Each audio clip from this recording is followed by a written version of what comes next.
Do you think that if you would have stuck with it early on, that you would have had the career that you had? No. Mm. I would have I was too much of a party guy back then. Uh, I think I could have been in the mix, but I don't know if I would have lasted. Do you think it was It's smarter? tough. You think it was better to start a little bit later? You're a little bit more mature. You understand that rest is a good thing. You understand that I don't have to do maybe the flippy doos and all that stuff. I don't want to risk my body as much as maybe somebody else. I mean, And the do you, partying.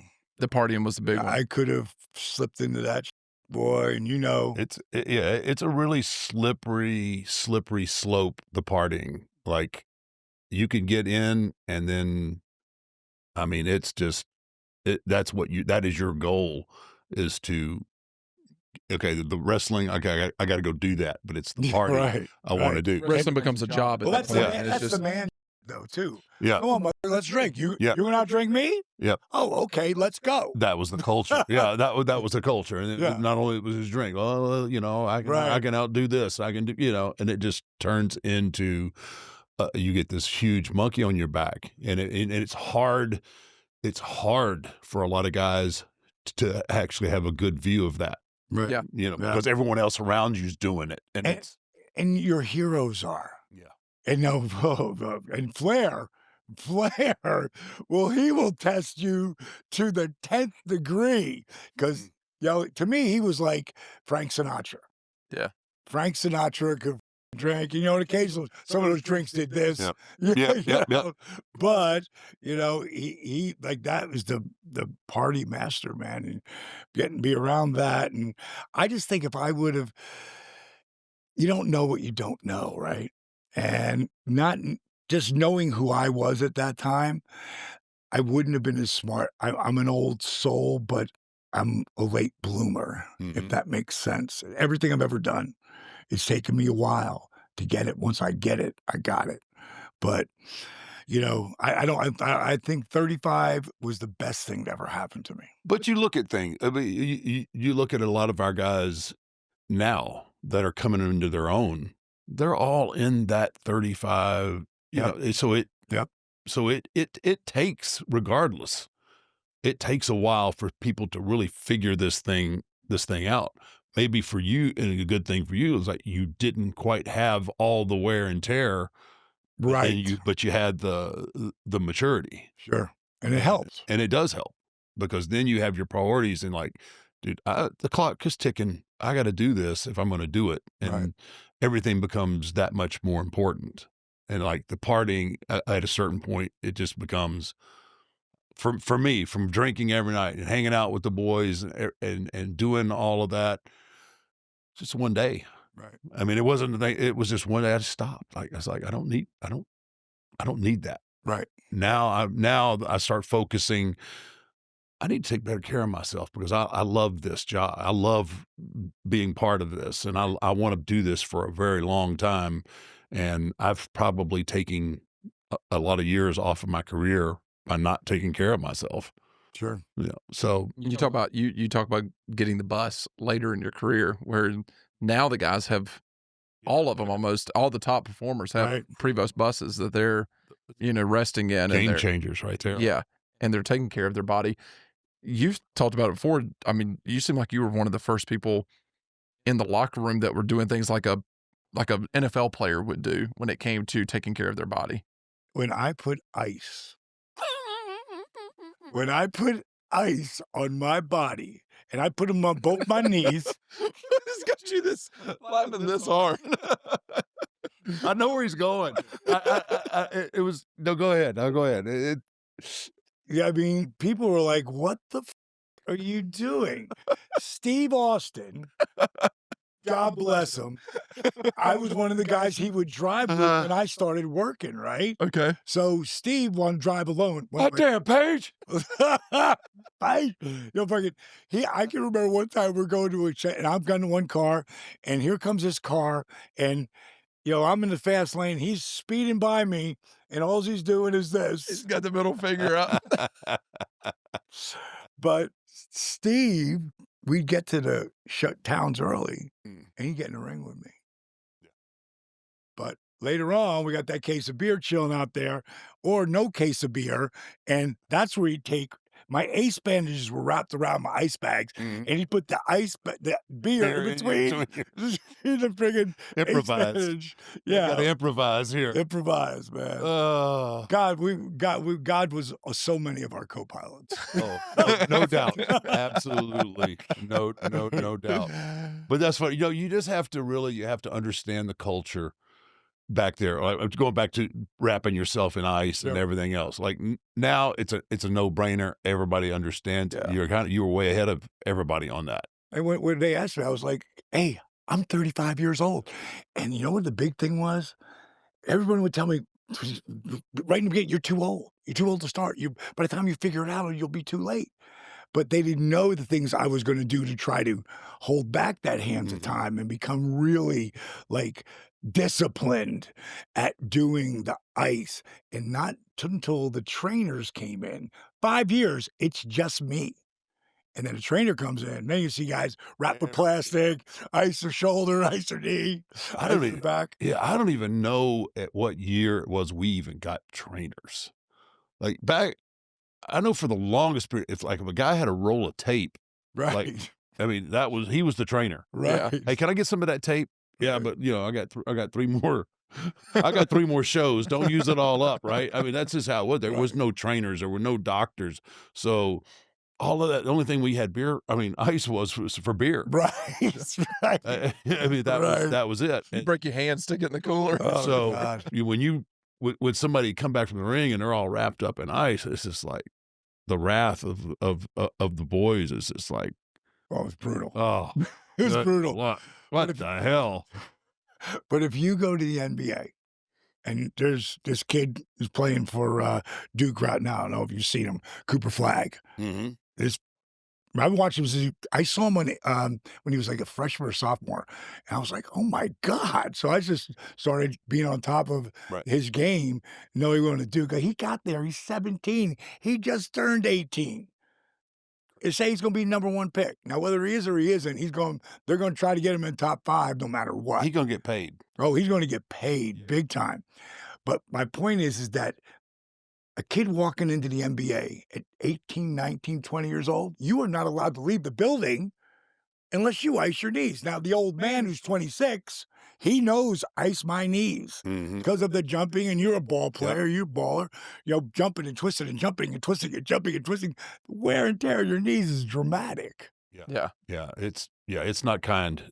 It's not kind to you. Where were you pulling that information from to be able to do that? I mean, like, no other guys doing it in the locker room. What made you wanna do that? What made you figure that out? Well, being an athlete, You just and yeah, I had many injuries as I went along.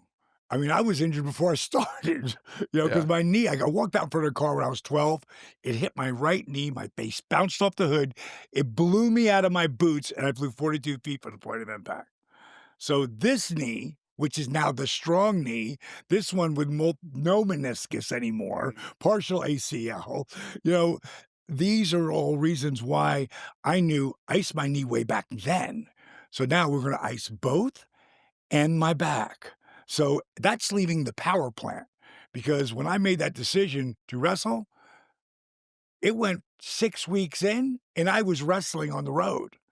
And that's where I started to learn there. But when I wasn't booked, I was back at there and back and forth. And then when I got let go, I could still go to the power plant because Jody Hamilton. Remember Mhm. Oh, Jody? yeah, Jody. What Jody was amazing. Jo Jody told me, I'll never forget this because when I was in WCW, it's when I was walking the top rope, Right. and then I'd drop that elbow, Right. and, you're doing, what, 3 or 4 times a night, Mm, weeks of TV, and right. I remember coming back one night, Jody's sitting there at the monitor, and he's got his glasses sitting on the end of his nose there, and he's like looks up at me, he says, "Kid, you're taking years off your career with that move." And I was like, no, sir, Mr. Hamilton, I'll be able to do this forever." Yeah. By the time I get to New York, I'm walking with a limp, but Right. but I just, yeah, Jody he tried to smart me up, but it was, He he was the first guy that said to me, because he saw my work ethic down there, he said, pulled me in his office. He goes, "Listen, I know nobody thinks you could do this." He said, "But I'm watching you." He said, "You keep doing what you're doing. you might just have a shot at this. And one of the things I said earlier, I told people how old I was, right? So that would give them another thing to say negative to me, why I couldn't do it. Right. So I stopped telling them. And I didn't look. Like, I'm gonna be 69 in another 2 months. So I don't look. I've never really looked my age. I always looked a little bit younger. So I stopped telling them. And then when people did ask me, I would say, "I'm 29 again." And not till I was about to turn 40, when my career was about to take off, I said to somebody, "I'm 29 again." They go, "You're not 29." I said, "Bro, I'm 29 again." "Oh," you said, "You didn't say you're 20, you said you're 29. You're not 29." I said, "I didn't say I was 29." I said, "I'm 29 again. I can't afford to be any older. I can't afford to think any older." That's what it came down to, you know? I'm not gonna Yeah. get booked if I'm 40. Yeah. Oh, yeah, and then, you know what the truth is? When everything exploded for me, which, our 83-week run, it started in July, like, sometime July, and when I got to that, um that Halloween Havoc, I'm working with Eddie, and there was nobody better than Eddie. There's Shawn Michaels, there's Ric Flair, but Eddie was, he was as good as anybody was. He was amazing. I felt like I was working with Shadow. It was so easy. Eddie was amazing. Amazing, and he's supposed to go over, and I've got a couple little wins here and there off on TVs or whatever, but he was supposed to go over me in the pay-per-view, and he came off the top, and when he landed, he hit that white rib muscle, Mm. and you can't breathe Yep. when you hit that, and friggin' got down, he throws me in, he keeps going, he don't tell me anything. Right. Does a couple more moves, and I'm about to set him up so we can go into the frog splash, and I went to pick him up, he goes, "Diamond cutter." I go, "No, Eddie." He goes, "Diamond cutter, diamond cutter." So I took a step back and just hit it, rolled him over 1, 2, 3. He was in so much pain, and he gave me that was like a humongous win for me, Wow. the humongous, and then they still weren't doing anything with me until I went to Kev. And I said, "Kev, I got this idea. They don't see it. If you like it and will do it, then I got to talk to Scott too." I said, "If you like it and you do it, I will hang. But if you don't, and because this is no way for me to ask you what I'm about to ask you, Mm. you know, is me because we're bros. Right. And the bottom line is, I'm gonna go ask for my release and go to New York." Because I'm not going to waste any more of my time here. Right. And he said, "What's the idea?" And it was the NWO thing where you come to me and they've never been to me. Now it's my turn for them to come to. Right. And if you say no, you get your ass beat. Right. If you say yes, sometimes you get your ass beat. Right. So you ask me, but we're all boys. And you wanted me to do something that I didn't really want to do, and I got a little attitude about it, what would you say when I walked away? You'd go, "Fuck Dally, he'll get over it." Like, that's the mentality. And we do that like twice. And on the third show, you all come out, I get a win and enhancement because only people they were letting me beat then, Eddie was huge for Right. me because everybody I got to beat was enhancement guys. Mm-hmm. That was it. So I'd go out there, and that's why I got the diamond cutter over, because I'd go out there and I'm gonna make a match with that dude. I'm gonna get on him. I'm a heel. Then I'm gonna slip on a banana peel, start boom, boom, boom. He goes to do something, bang. And the people started to come and come and come. But none of it comes without this Right. because it gave a way for them to get to talk back and forth. Mm-hmm. And they're turning me babyface before the NWO happens, but that's what changed it all. So I tell them the idea. We hug. You turn your back to me. Scotty goes to shake my hand. When he goes to pull away, bang! You come at me, boom, over the top rope. He goes, he may not remember this, but I remember distinctly him saying, I wanna take the diamond cutter too. I'm like, "Yeah, right. We're lucky if Bischoff let Scott take it. Never mind you." Right. You know, he ain't gonna let that happen.